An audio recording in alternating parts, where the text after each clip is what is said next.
John used the approach which was classic at the time. Do you come here often? And they took it from there. Sue said they fancied each other like mad from the start. Their love of music flowered, and they saw many great live bands together.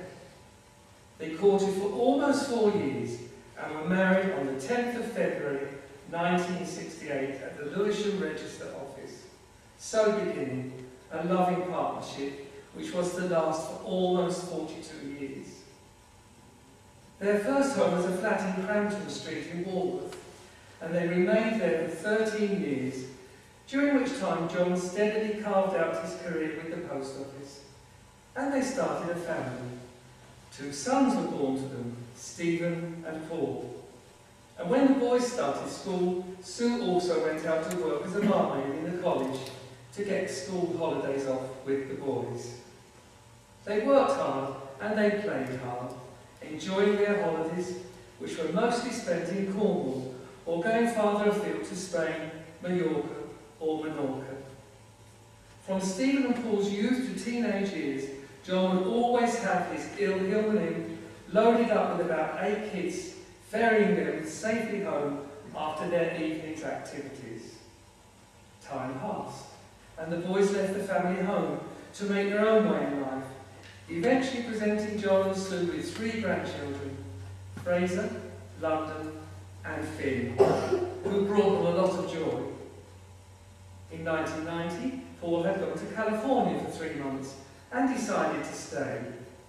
Thereafter, John and Sue looked forward to going to the States to visit Paul, his wife Lina, and their children, which they did regularly once a year. Back home, John was making a name for himself as someone who could always be called upon to help others. He personally cared for 2 elderly neighbours, preparing meals and running errands for them. He would readily drop what he was doing and go to the aid of anyone who needed him, and did this cheerfully and willingly. People loved him. He enjoyed gardening, but didn't just stop at doing his own garden, as he was always helping other people to do theirs, especially elderly neighbours. On Sue and John's evenings out with friends, he again would load up his Fiat Panda to ferry them home, with Sue folded up in the boot. That I would have loved to have seen. When he did have time to himself, John liked to go to his large collection of CDs and play his favourite music.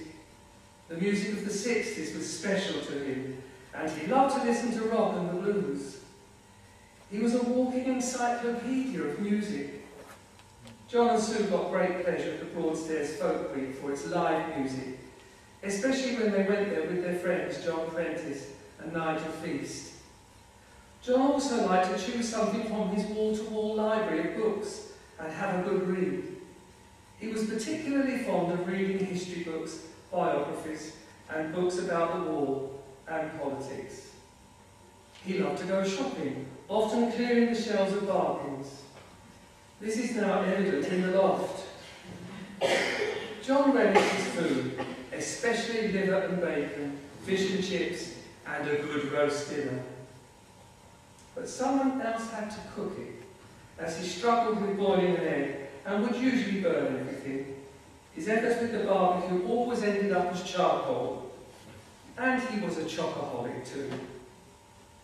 John and Sue were busy, happy and content, and life was good for them. They were both fortunate enough to retire in 1995 and move to Broadstairs.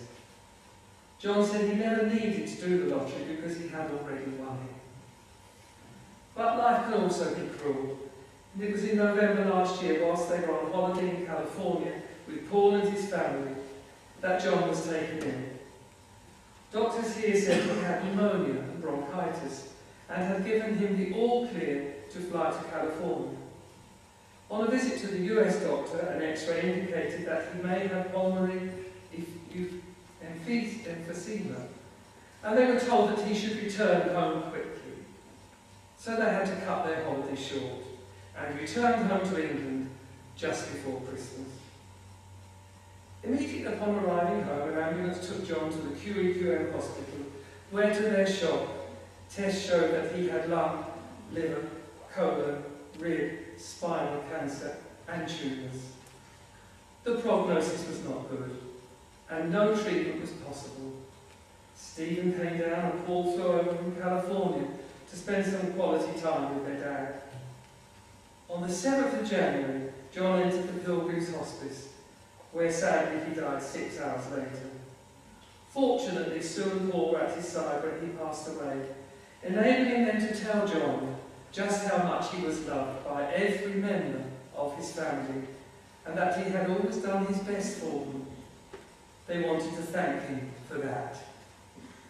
The family are still trying to come to terms with their loss, but when they do, as they surely will in time, they will have many wonderful memories to bring them comfort.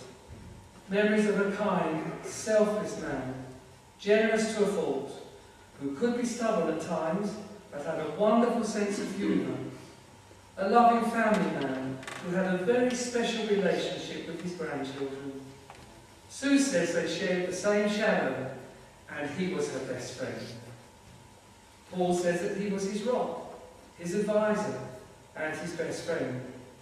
And if he can be half the father to his children that John was to him, he will have done well. Above all, he says, he was my dad, and a damn good one. I was so proud to have him as my dad. John was one of a kind and leaves a void which can never be filled, but he also leaves these many precious memories which will endure, and they can never be taken away. Many of John's family and friends wanted to pay tribute to him, and here are some of the messages that Sue has received. And my wife Bernice is going to come and read these tributes to John on her behalf.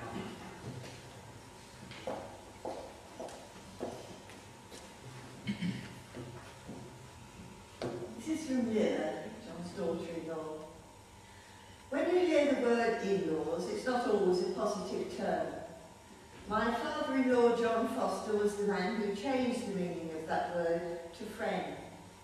From the moment I met him and Sue, I loved them, as did all my friends. And I saw in him all the reasons I fell in love with his son, Paul. John was fun, generous, and a great one for laughing. My children and I looked forward to his visits to America, and our house was always a warmer place when he was here. I feel very blessed to have known him, to have married the son he raised, and to have his influence and memory to be a part of my children's lives. I look forward to my children forming the same relationship with their father as Paul did with John. We are better people for knowing him, and though we feel robbed of valuable time with him, when I think of him it will always be with love and laughter and great gratitude. And this is from London, his 8-year-old granddaughter.